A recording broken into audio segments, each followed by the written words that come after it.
Assalamualaikum warahmatullahi wabarakatuh. Salam sejahtera untuk kita semua. Baiklah, kita lanjutkan dengan sesi yang ke-7 ya, mudah-mudahan yang terakhir ya. Nah, masih mengenai gerak melingkar ya. Nah, kemarin sudah sampai dengan gerak roda-roda yang berhubungan ya, atau roda-roda yang berhubungan. Sudah 3 ya. Yang pertama adalah yang dihubungkan dengan rantai ya. Yang kedua yang bersinggung, yang dihubungkan, yang seporos ya, yang seporos, dan yang ketiga adalah yang bersinggungan ya, yang bersinggungan. Nah, kita lanjutkan ya. Kalau roda-roda bersinggungan itu ya, bagaimana itu nanti efeknya ya. Misalkan contoh seperti ini, kita lihat efeknya ya. Gerakannya yang satu adalah misalkan searah jarum jam ya, yang lainnya adalah berlawanan jarum jam. Jadi ini berlawanan ya, arah geraknya berlawanan.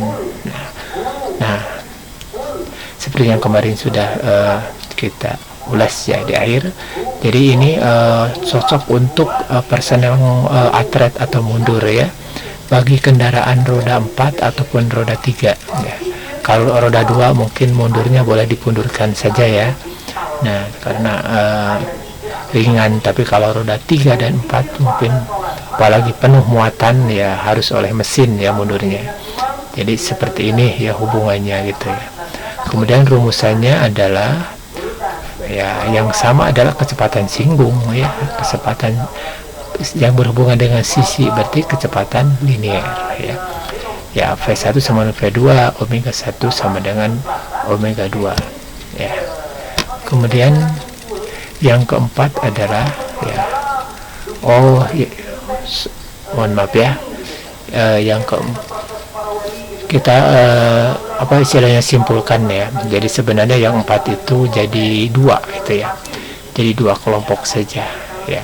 Kelompok pertama adalah yang seporos langsung dan tidak langsung gitu ya.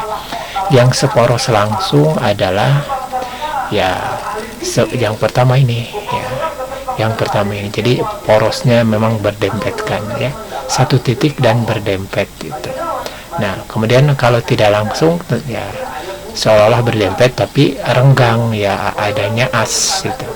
Nah, efeknya sama persis, yaitu putarannya sama searah ya. Nah, kemudian yang sama itu tentu saja adalah kecepatan sudut ya, omega 1 sama dengan omega 2, sehingga V1 per R1 sama dengan V2 per R2, karena omega adalah V per R ya.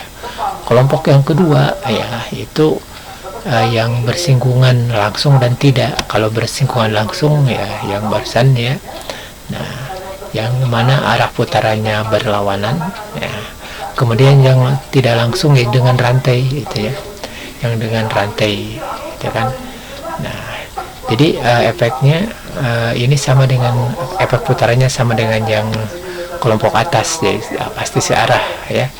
Nah, yang dihubungkan dengan rantai itu ya. Tentu saja karena yang ini dianggap bersinggungan ya, jadi pasti yang sama adalah persamaan kecepatan singgung atau kecepatan linear. Jadi V1 sama dengan V2, karena V adalah omega kali R, maka omega 1 sama dengan omega 2 ya. Nah, kita lanjut. Nah, sekarang coba kesimpulannya. Nah, kesimpulan ini boleh dibaca sendiri ya, supaya lebih cepat ya. Dalam kenyataannya boleh kalau terlalu cepat boleh kalian skip aja ya, diamkan gambarnya begitu ya. Bisa dibaca dalam dikatakan di pause ya, bukan di skip, di pause ya. Nah, kemudian kita lanjut saja supaya durasi videonya tidak terlalu panjang ya, atau cukup ya, yaitu kuis ya. Kuisnya boleh dibaca aja ya. Ada 3 soal ya. Soal pertama ya soal kedua dan soal ketiga ya. Kita langsung saja ya supaya per soal bahas atau ringkasan rumus dulu ya, ringkasan rumus. Nah, rumus umum itu T sama dengan 1 per F atau F sama dengan 1 per T ya. Kemudian rumus dasarnya S sama dengan V kali T, kemudian theta sama omega kali T, dan hubungan antara S dengan theta adalah S sama dengan theta kali R ya. Kemudian percepatan sentripetal adalah omega kuadrat kali R atau V kuadrat per R. Nah, itu kan. Sekarang ini rumusan dalam gerak melingkar berubah beraturan ya. Nah, dalam gerak melingkar berubah beraturan itu ada rumus yang mirip dengan gerak lurus berubah beraturan ya. Nah, khusus yang pertama ini gerak melingkar beraturan dan identik dengan gerak lurus beraturan juga ya. Ini kolom pertama ini ya. Dalam gerak melingkar beraturan, dalam gerak lurus beraturan S sama dengan V kali T. Dalam gerak melingkar beraturan ya, komponen linearnya ya, yaitu lintasan linear ya. Ya, lintasan linearnya yaitu S sama dengan V kali T ya. V kecepatan linear gitu ya. Kemudian lintasan angulernya, lintasan sudut theta sama dengan omega kali T ya. Ini kan mirip bentuknya ya. Nah, hubungannya S sama dengan theta kali R yang tadi ya. Nah, sekarang yang merah itu adalah untuk GMBB, gerak melingkar berubah beraturan ya. Ini rumus gerak lurus yang pertama ya, gerak lurus GLBB yang pertama VT sama V0 plus AT ya. Nah, maka dalam GMBB ya, rumus pertamanya adalah VT sama dengan V0 plus AL kali T ya. Nah, A-nya adalah A linear, percepatan linear ya. Nah, untuk kecepatan sudutnya ya, untuk gerak angulernya omega T sama dengan omega 0 plus A alpha kali T ya. Nah, kemudian hubungannya antara V dengan omega ya, kecepatan linear dan kecepatan sudut ya. Maksudnya dalam gerak melingkar ya, V adalah omega kali R gitu kan. Nah, ini disebut rumus pertama GMBB ya. Rumus pertama GMBB ada dua segi kan, dua sisi ya. Nah, rumus pertama disebut rumus kecepatan. Rumus kedua adalah rumus jarak ya, dalam GLBB kan, maka dalam GMBB juga rumus jarak. Nah, ini adalah jarak linear, ini jarak anguler ya, mirip gitu kan. Kalau di sini menggunakan percepatan linear, di sini menggunakan percepatan anguler ya. Nah, bentuknya ya, bentuknya susunannya itu mirip sekali ya. Nah, dan gerak lurus dengan gerak komponen linear itu memang mirip ya, kecuali di percepatannya beda nama itu.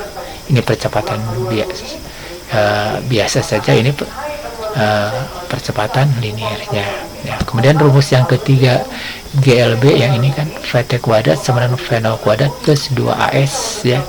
Maka untuk komponen linearnya mirip sekali ya, cuman tadi percepatannya ya, jadi 2ALS gitu ya, percepatan linear ya. Kemudian untuk kecepatan sudutnya omega kuadrat sama dengan omega 0 kuadrat plus 2A theta ya. Jadi percepatannya alpha, alpha kali theta. Alpha adalah percepatan anguler, theta adalah lintasan anguler ya. Nah, ya kan.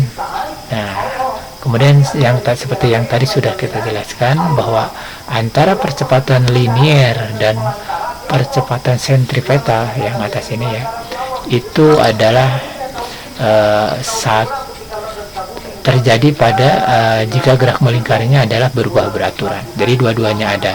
Tapi kalau gerak melingkar beraturan cuman memiliki percepatan sentripetal saja ya. Nah, seandainya gerak melingkar berubah beraturan, maka percepatan total harus diukur ya, harus dihitung, yaitu A total sama dengan akar dari ASP plus akar ASP kuadrat tambah AL kuadrat. Ya, maaf, ASP ya, sentripetal atau AS saja boleh ya. Nah, jadi sekali lagi yang merah itu untuk